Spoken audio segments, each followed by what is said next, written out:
hali ko'cha-ko'yda o'tib ketayotib zo'r uylarni ko'rib, Xudo xohlasa men ham shunaqa uylar solaman. Eski uyimni buzib, yangi shundan-da zo'r uylar solaman deb havas qilib niyat qilgan akalar. Uyingizni ko'rkini unutmanglar, uylarni ko'rkini. Mana bu bizlar rim ustullari ochar akalar, ko'rkiga ko'rk qo'shadi. Qalay Xudo xohlasa go'zal.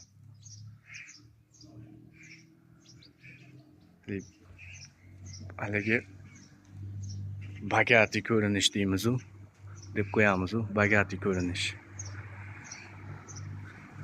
Mana mashi bo'ladi-da bagati. Mashi bo'ladi bagati. Xudo xohlasa akalar, vashshi yangi uchastkaga chiqayotgan akalar unutmanglar. Uylarni ko'rkiga mana shu rim ustunlarimiz ko'rk qo'shadi. Bagati ko'rinishda bo'ladi. Ko'chamizga 30lik 300lik diametrli qalbimizni qo'ydik. Padushka stakan bo'ldi. Ichkarimizga 250lik diametrdagi qalbimizni qo'ydik.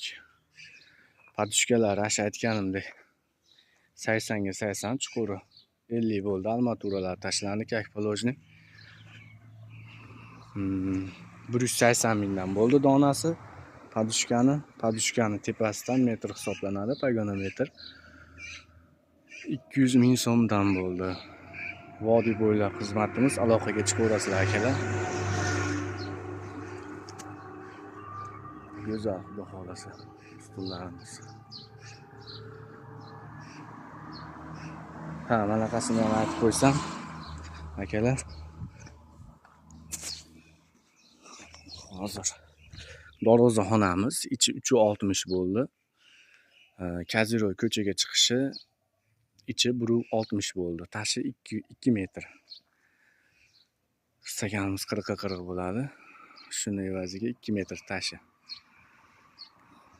Xudo xohlasa akalar, vodiy bo'ylab xizmatimiz, aloqaga chiqaverasizlar. Telefon raqamlari ekranda bo'ladi.